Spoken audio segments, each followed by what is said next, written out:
My name is Caroline DeLinks, and I'm doing this presentation on primary productivity in the temperate zones. It's going to be based on these three locations: the Endurance Array, Pioneer Array, and Argentine Basin Array. Primary productivity occurs in the ocean mostly due to microscopic organisms called phytoplankton. They're photosynthetic creatures, and they grow based on specific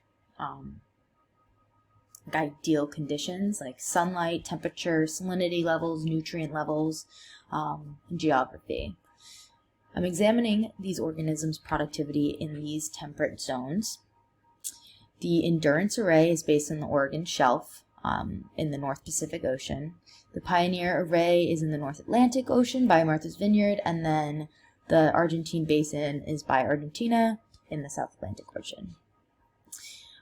Based on the data provided by the Ocean Observatory Initiative, we can determine that the Endurance Array experiences the greatest amount of primary productivity in comparison to the other two locations.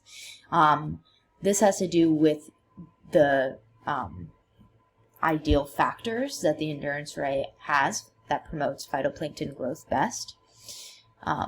It has to do with the seasonal changes. The winter is a cold, wet season with lots of snow and rain. This washes lots of nutrients down into the coastal environments. By itself, this area already experiences weak thermocline due to the cold season that it goes through. So this has to do with like how deep the surface water, the warm surface water is compared to like the dense cold water below it. During weak thermocline, there is less of a difference between the warmer surface level and the lower, deeper, more nutrient-rich cold water, so it can mix easier. That brings a lot of nutrients up to the surface level, and that makes for a good environment for phytoplankton to eventually grow as it starts to get warmer. However, in places like the more tropical regions where there is a big difference between the surface water and the cold, deep water, it doesn't mix as easy, so there's less nutrients being delivered to the surface. So this little cute little picture of different phytoplankton. We've got like the diatoms, the ones with the flagellate. Regardless, chlorophyll absorbs light energy to make chemical energy, and it produces oxygen in the process. Phytoplankton have chlorophyll. That's how they go through photosynthesis. And they actually produce most of the oxygen in the ocean. And they're also the base of the ocean's food chain, so they're essential for the ocean's functioning. They are usually single-celled plants, so they can be protists and bacteria as well.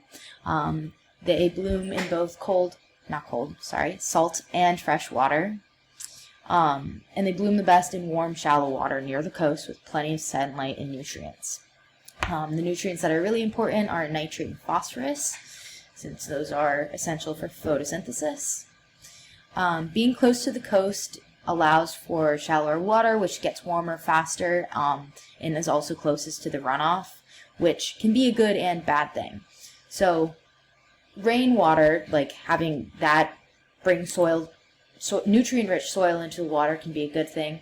However, excess nutrients being brought into the water from construction and having lots of loose soil and then having it rain can be detrimental. There can also be chemicals and like toxins that are brought into the water from human activities, sewage, things like that. When this happens, phytoplankton can grow and carry these toxins and then get ingested by other animals, and then humans can ingest those infected animals, and it can be a harmful cycle. But also, there can be things called a red tide, which can occur when algal blooms become too large and out of control because of the excess nutrients from runoffs, and they suffocate other marine life by blocking sunlight and using all of the dissolved oxygen through respiration and decomposition. So that's not very good. Do not like that. Another way water can have a lot of nutrients, which I talked about earlier, is through the thermocline. It separates the warm upper water, like I was saying, from the colder, deeper water. However, when the season is cold, the thermocline is weak and the nutrient-rich deep water can mix easier. This is a really good way that scientists are able to predict the productivity of like the next coming months or the year.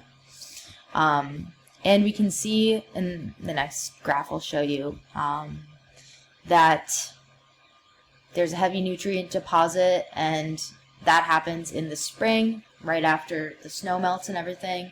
And then it starts to get warmer, and that is when there is a big phytoplankton boom or algal bloom. So this is the graph I've been talking about.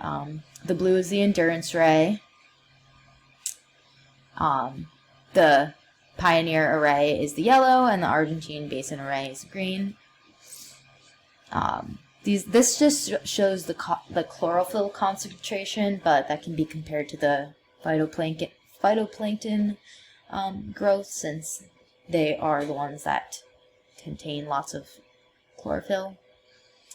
As I was saying earlier, tropics and subtropics experience the lowest productivity due to deep thermocline year-round, since the water remains warmest at the top, creating a strong divide between the deeper cold water and the upper layers.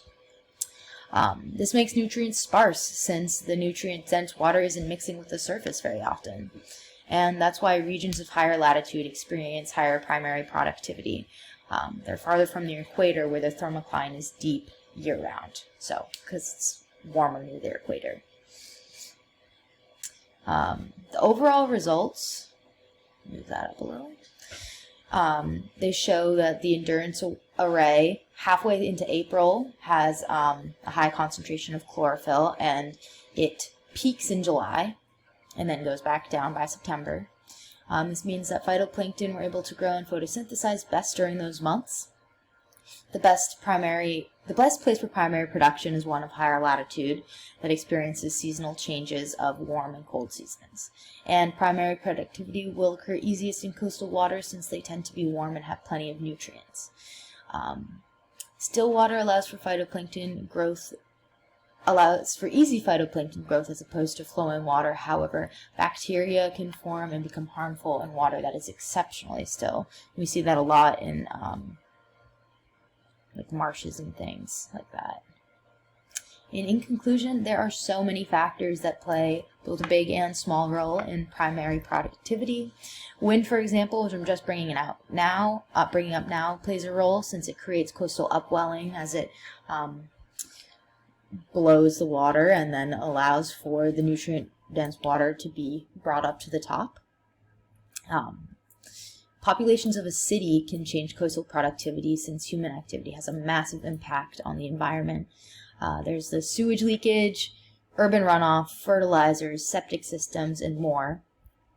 They can destroy coastal environments by inducing that red tide, which is the toxic algal blooms I was talking about.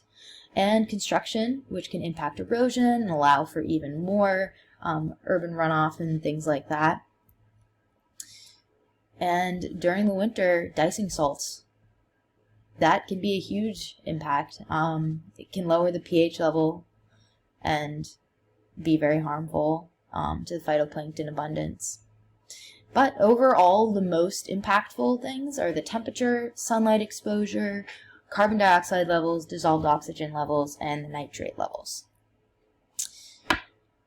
All of that can help us determine the productivity and what might occur in the future, and how we might be able to help the ocean be more productive. And this is my reference page. Thank you.